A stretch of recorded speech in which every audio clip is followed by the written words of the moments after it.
Hi friends, welcome to Riruba Kitchen. இன்னைக்கு வீடியோல ஜூஸியான ஈஸியா செய்யக்கூடிய ஒரு பாதுஷா ரெசிபி தான் பார்க்க போறோம்.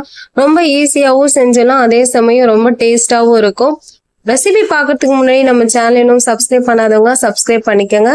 ரெசிபி செய்யறதுக்காக ஃபர்ஸ்ட் இந்த மாதிரி ஒரு அகலமான பாத்திரத்துல 2 கப் அளவுக்கு மைதா மாவு சேர்த்துக்கலாம். மைதா மாவுக்கு பதிலாக கோதுமை மாவு கூட சேர்த்துக்கலாம்.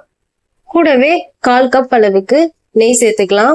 2 பிஞ்ச் அளவு அப்ப சோடா சேர்த்துக்கலாம். கூடவே கொஞ்சம் உப்பு சேர்த்துட்டு நல்லா மிக்ஸ் பண்ணிக்கலாம். என்னதான் நம்ம ஸ்வீட் செஞ்சாலும் கொஞ்சமா உப்பு சேர்த்தாதான் நல்லா ஸ்வீட்டே சூப்பரா இருக்கும்.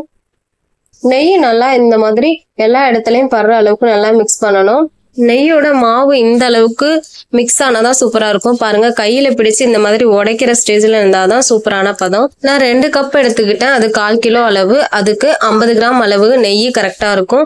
நம்ம தண்ணியை டைரக்டா சேர்க்காம இந்த மாதிரி தெளிச்சிட்டு சேர்த்தனா மாவு நல்லாவே பிசைய வரும். இந்த மாதிரி கொஞ்சம் கொஞ்சமா நம்ம மாவுல தண்ணி தெளிச்சிட்டு பிசைஞ்சுக்கலாம்.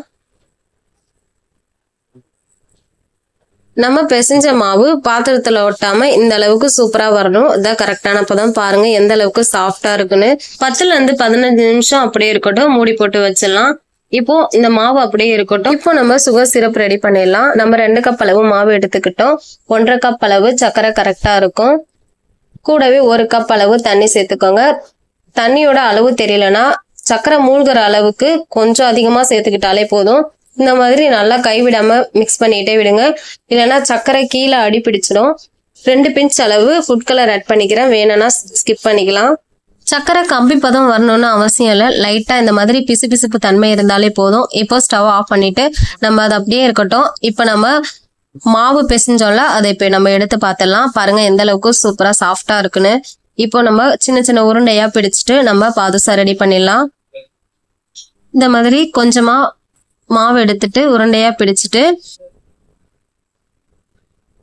உள்ளங்கையில வச்சுட்டு லைட்டா கட்டை விரல லைட்டா சுத்தின மாதிரி ஹோல்ஸ் போட்டுக்கலாம்.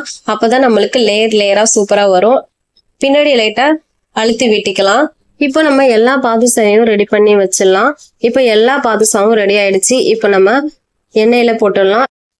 எண்ணெய் ரொம்ப சூடா இருக்க கூடாது, மிதமான சூட்ல நம்ம எல்லா பாதுஷாவையும் போட்டுக்கலாம்.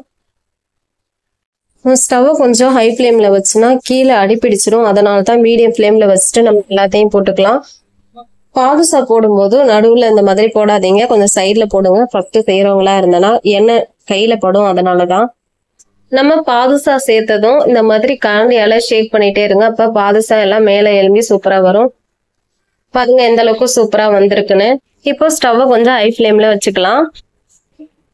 பாதுஷால கொஞ்சம் வெந்ததும் மீடியம் ஃப்ளேம்ல வச்சிடலாம். இப்ப மீடியம் ஃப்ளேம்ல வச்சுட்டு நம்ம எல்லாத்தையும் திருப்பி போட்டுக்கலாம்.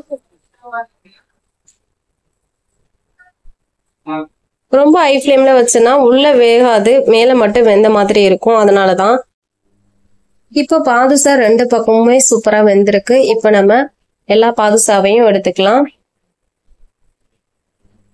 எண்ணெய் வடியறதுக்காக கொஞ்சம் ஒரு 10 செகண்ட் இந்த மாதிரி வச்சிருந்தாலே போதும், எல்லா எண்ணெயுமே நல்லாவே வடிஞ்சிடும். இப்போ நம்ம ரெடி பண்ணி வச்சிருக்க சுகர் சிரப்ல நம்ம போட்டுக்கலாம். சுகர் சிரப்பு ஒரு அகலமான பாத்திரத்துல செய்யும் போது பாதுஷா சீக்கிரமாவே ஊறிடும். கொஞ்சம் பாத்திரம் சின்ன சைஸா இருக்கிறதால நான் இந்த மாதிரி திருப்பி போட்டுக்கிறேன். நீங்க கொஞ்சம் பெரிய சைஸா பாத்திரம் எடுத்துக்கிட்டேன்னா கொஞ்சம் திருப்பி போடவே வேணாம், அப்படியே விட்டாலே போதும். சுகர் சிரப்பு எல்லா பக்கமும் படுற அளவுக்கு இந்த மாதிரி ஷேக் பண்ணிட்டு ஒரு 20 மினிட்ஸ் அப்படியே இருக்கட்டும். 20 மினிட்ஸ்க்கு அப்புறமா பார்த்துடலாம். இப்ப 20 மினிட்ஸ்க்கு அப்புறமா பாருங்க எப்படி பாதுஷா ஊறி சூப்பரா இருக்குன்னு. இப்போ நம்ம ஒரு பவுல்ல ட்ரான்ஸ்ஃபர் பண்ணிக்கலாம். நம்ம ஃபுல்லாவே நெய் சேர்த்து செஞ்சதால பாதுஷா ரொம்ப டேஸ்டா இருக்கும். இந்த மாதிரி எல்லா பாதுஷாவையும் நம்ம எடுத்து வச்சுக்கலாம்.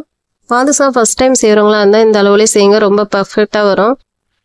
அவ்வளவுதான் ஃப்ரெண்ட்ஸ், சூப்பரான டேஸ்டியான பாதுஷா ரெடி. பாருங்க எந்த அளவுக்கு டேஸ்டாவும் சூப்பரா இருக்குன்னு. எல்லா பக்கமும் நல்லா ஊறி லேயரா சூப்பரா வந்திருக்கு. நீங்களும் இந்த மாதிரி ட்ரை பண்ணி பார்த்துட்டு மறக்காம கமெண்ட் பண்ணுங்க. நம்ம வீடியோ உங்களுக்கு பிடிச்சிருந்தா லைக் பண்ணுங்க, ஷேர் பண்ணுங்க, மறக்காம நம்ம சேனலை சப்ஸ்கிரைப் பண்ணுங்க. தேங்க்யூ வாட்சிங். பை.